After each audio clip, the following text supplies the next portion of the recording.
la quinta brigada, rumba la rumba la rumba la, viva la quinta brigada, rumba la rumba la rumba la. They were the first Americans to take up arms against fascism, the Abraham Lincoln Brigade.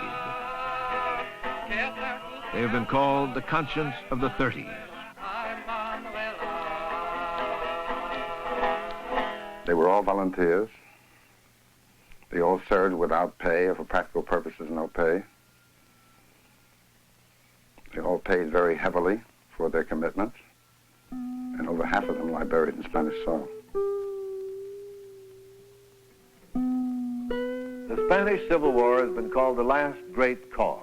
Ernest Hemingway romanticized it in For Whom the Bell Tolls. Writers George Orwell, Andre Malraux, John Dos Passos added their testimony for the Republican cause.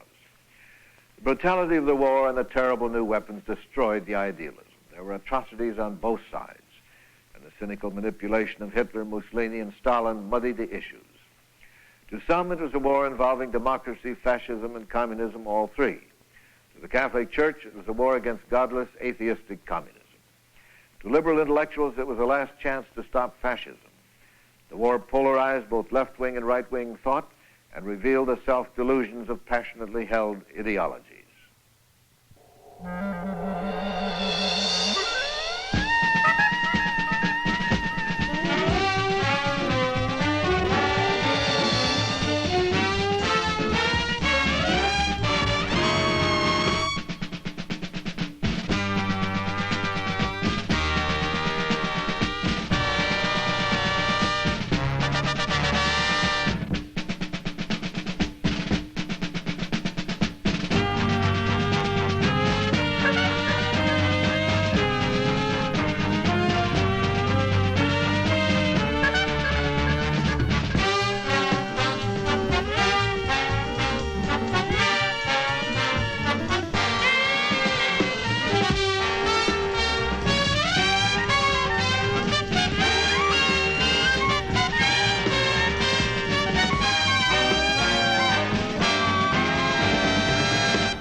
The marks of civil war still scar the landscape of Spain, a land of stark contrasts and harsh realities, the country that inspired Cervantes, Goya, and the Inquisition. For a millennium, Spain was held tightly in the grip of the Catholic Church, a church so powerful and wealthy that it was a state within a state. The Catholic Church, the army, the landed aristocracy, and the monarchy ruled absolute. Spain's royal family, King Alfonso XIII and Queen Victoria Eugenie, they had lost the support of the people. In 1931, they fled Spain. They left behind a country bitterly divided, half illiterate, and poor. February 1936, the last democratic elections to be held in Spain for 40 years. The Popular Front, a coalition of the left, defeated the conservative National Front. Spain now had a working democratic government for the first time. With left pitted against right, a familiar form of street violence rocked Spain. On the right, the Phalangists, or fascists, intensified their terrorism. In June, Calvo Sotelo, leader of the monarchists, threatened the government. If the fascist state means no more strikes, no more disorder, he said, I am proud to declare myself a fascist. July 12th. Calvo Sotelo was assassinated. The rebellion now had its martyr. From Morocco, General Francisco Franco became the spokesman of the revolt. He declared that a state of war existed. The aristocracy and the church called upon the armies of Franco to restore the glory of Spain with a cross and a sword.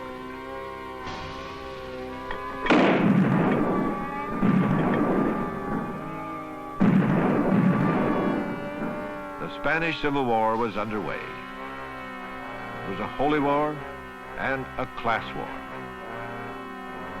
The war quickly became a bloodletting.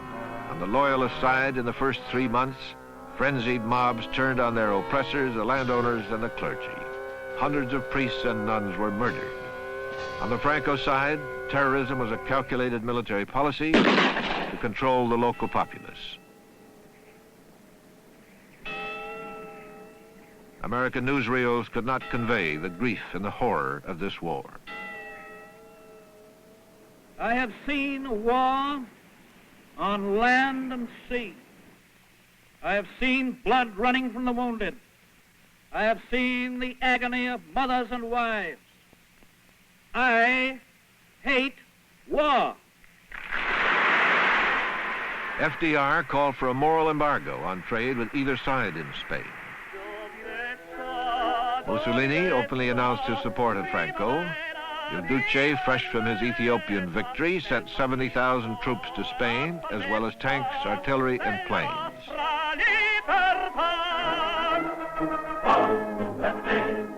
Hitler, buoyed by his success in the Rhineland, sent his elite Condor Legion, bombers and fighters of Germany's new Luftwaffe, anxious to taste combat.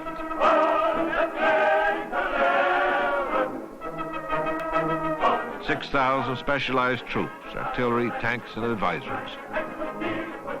The pretext was to crush communism in Spain.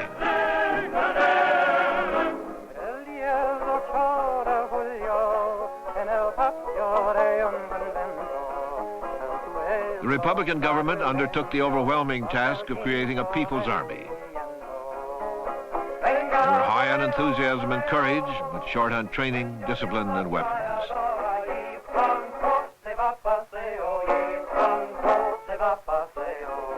The Loyalists' loud slogans and stirring songs smothered the ominous silence from Britain and France.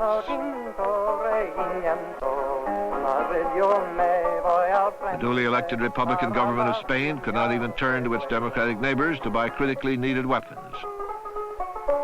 The Loyalists were isolated and alone. Conservative French and British politicians and diplomats preferred Franco's discipline and order to Loyalist liberalism and radicalism. They were afraid of antagonizing Germany and Italy and pushed through the policy of non-intervention. It amounted to appeasement. The Anglo-French strategy was to contain the war in Spain. France closed its borders and sealed off Spain. The policy of non-intervention, prohibiting aid to either side in Spain, became official. The Non-Intervention Committee met in London and soon became a mockery. Germany, Italy, and Britain kept it bogged down in procedural disputes and red tape. America never joined. The United States profiteers rushed to ship arms to Spain before the new arms embargo law went into effect. A race was on. One company, Vimelard of Jersey City, shipped nearly $3 million worth of aircraft engines to the Loyalists. The cargo arrived dockside in time to beat the arms embargo by 1 day. The last pictures of the ship were taken in Hoboken Harbor. The Mar Cantabrico was intercepted by Franco forces who captured the military equipment and executed the Spaniards among the crew. Texaco sold oil to Franco on credit during the war, and the DuPont subsidiary supplied Franco with bombs. Stalin was cautious about intervention in Spain. Because of the neutrality violations of Italy and Germany, Russia finally sent tanks, planes, and advisors, but no infantry. The Spanish Civil War, for some curious reason, was a tremendously emotional cause with all of Western liberalism and left-wing opinion. More than anything in this century, it seems to me. There was huge enthusiasm and people were fired up. And I think Stalin, I suspect that he was afraid that the Russians would become imbued with this same spirit and would become too close to non-communist socialist circles in the rest of the world. I suspect this was very strongly in his mind. From all over the world, 40,000 volunteers organized by the Communist International came to fight for the Spanish Republic. They were called the International Brigades.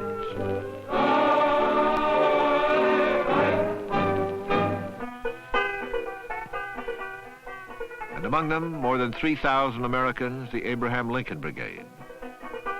a civilian army of liberals, socialists, and idealists who years later would all be branded as communists. Though largely recruited by the Communist Party, their goal was not revolution. Si me quieres escribir, ya sabes mi paradero. Si me quieres escribir, ya sabes mi paradero. When I first heard about the Spanish Civil War, I sort of sympathized with the Republican or the Loyalist side, but it didn't enter my head to go to fight. But before too long, it became apparent that Hitler and Mussolini had joined that war on the side of Franco, and that it was no longer a question of a simple civil war between Spaniards. Hitler was the epitome of all the things I've been fighting against all my life. And to become involved in Spain was just another step in the direction which my life had been going. Our biggest problem was the fact that we didn't have sufficient equipment to do our job. On 4 different occasions, the Lincoln Brigade was involved in combat where we had the fascists on the run. And in each case, the assault failed because we simply ran out of ammunition, supplies, and food and water. I was exploring, learning, discovering, experimenting, and I had joined the Communist Party. I didn't take it very seriously. I joined because it was active in labor organization, fighting racial discrimination, fighting fascism, fighting war, and there didn't seem to be anybody else doing much of that. The Democrats certainly weren't, and the Republicans certainly weren't, and the Socialists weren't very effective.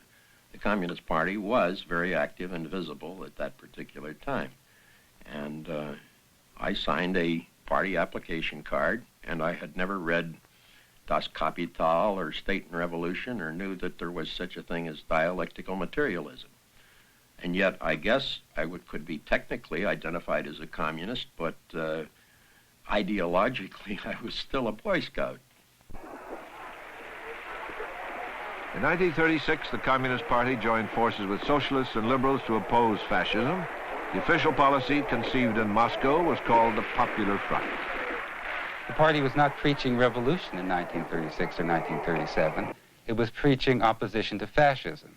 And the main place that opposition to fascism was taking place in those days, the battle lines were in Spain. In February 1937, the Americans saw their first action in the bloody Battle of Jarama. 40,000 fascist troops, led by tanks and supported by artillery and German aircraft, attempted to cut off the last remaining road out of Madrid.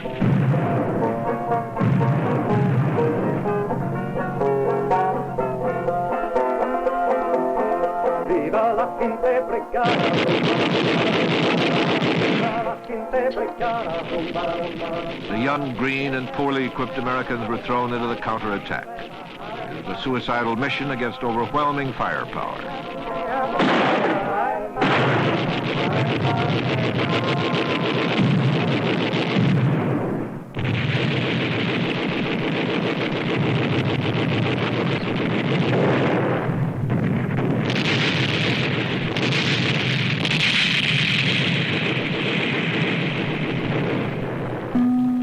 450 Americans went into the Battle of Jarama. 300 were killed or wounded. One brigadier described the horror in poetry. Death stalked the olive trees, picking his men. His leaden finger beckoned again and again. In spite of appallingly high casualties, the Lincolns served in every major campaign of the war. Ernest Hemingway said of them, they fought as well as American fighting men have fought anywhere.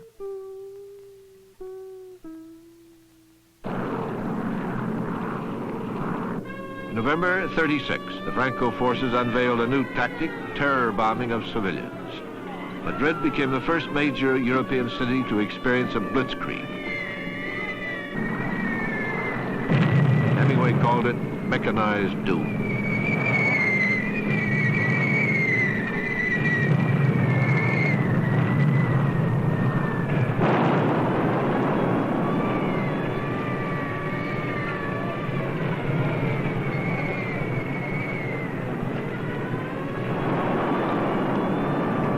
The York Times correspondent Herbert Matthews described the horror. It is a terrible moment, he said, when one can hear a bomber directly overhead, knowing its power of destruction and feeling so helpless.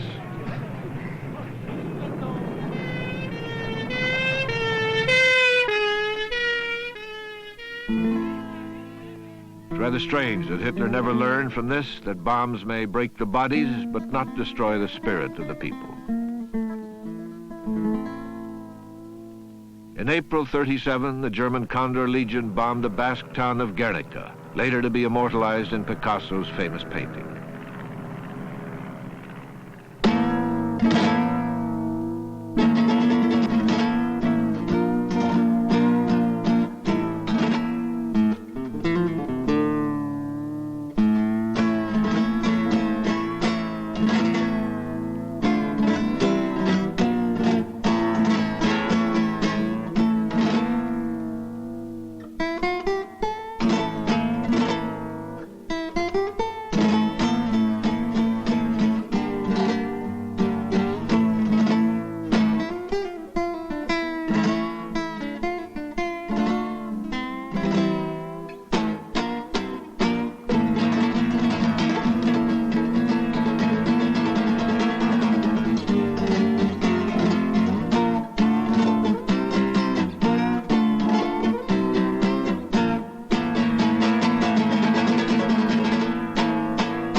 Guernica crystallized American public opinion. Even conservative Life magazine described members of the Lincoln Brigade as American fighters against fascism.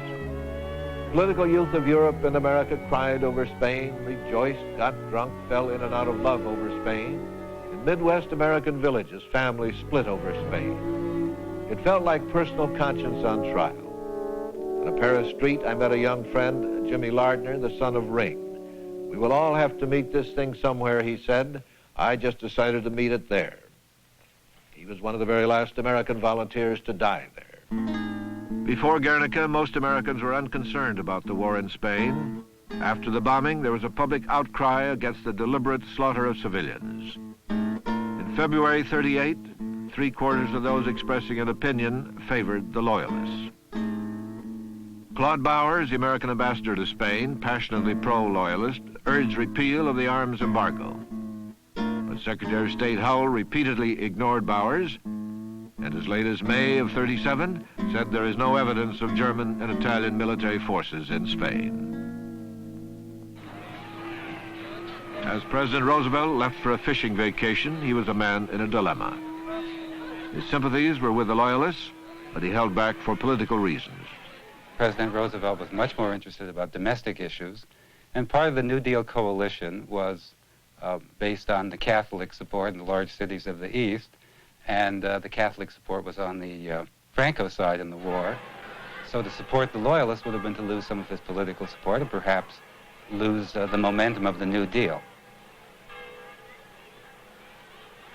While the Catholic Church hierarchy saw the Spanish conflict as a holy war against communist atheism, one-third of the Catholic laity were pro-Loyalist.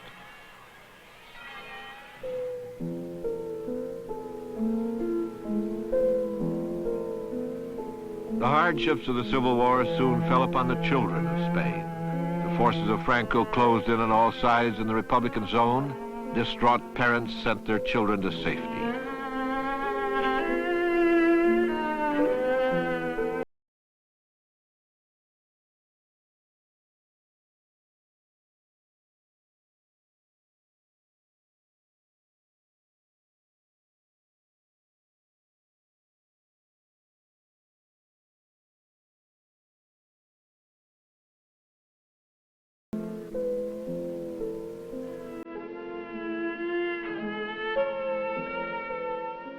Most of the children would never see their parents or their country again.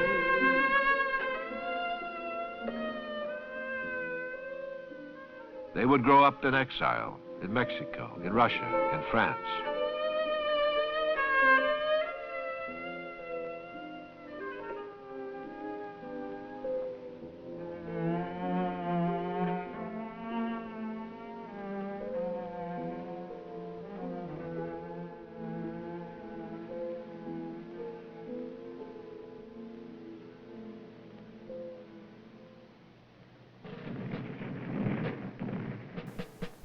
We hoped, rather naively it turned out, that our conduct would so arouse the passion of the American people as to perhaps bring about a change in American policy. Imagine the cruel and painful paradox of being an American soldier fighting against fascism and not being able to carry an American gun. By the summer of '38, the international brigades were demoralized and near exhaustion. While Germany sharply increased weapons shipments, Russian arms were dwindling. For political reasons, Stalin began pulling back from Spain. After the Munich crisis in '38, Russia stopped supplying arms and advisors to the loyalists, and the Spanish government sent the international brigades home in an effort to persuade the League of Nations to order Franco's German and Italian troops to leave. As the brigades left, heralded in a final parade through Barcelona, they were saluted. You can go proudly. You are history. You are legend.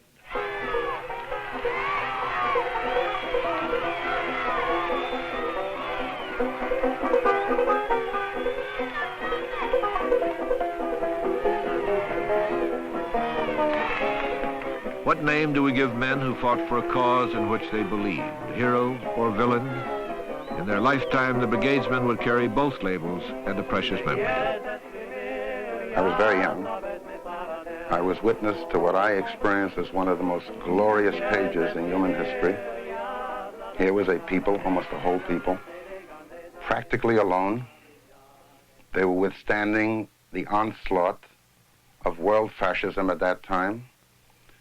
They had been abandoned by their sister democracies, England and France and our own country. Nevertheless, they resisted, not just for Spain, but for all of us, for 3 years. They paid an enormous price, and the glory, and that's the best word I can choose, that was the Spanish people at that time, still shines for me. And their defeat, that enormous tragedy, a tragedy for all of us, still is an active wound in my heart.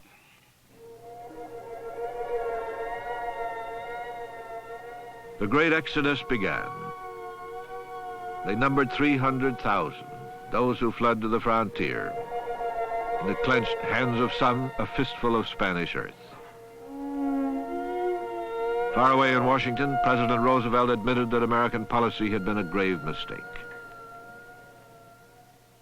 The Spanish Civil War was a grim tragedy, not only on the battlefields in Spain, but in the diplomatic chambers in France, Britain, and the United States. The world showed Hitler and Mussolini that it was soft, and the dangerous policy of appeasement was born in the Spanish Civil War. Hitler and Mussolini knew that Britain, France, and the U.S. were not ready for war and would do anything to avoid it. While European powers used the Spanish War to test their weapons, the United States used it to test its ability to avoid war. French, British, and American neutrality helped assure that the cause for which most volunteers fought would lose. Democracy in Spain was dead. Franco's dictatorship would last 35 years.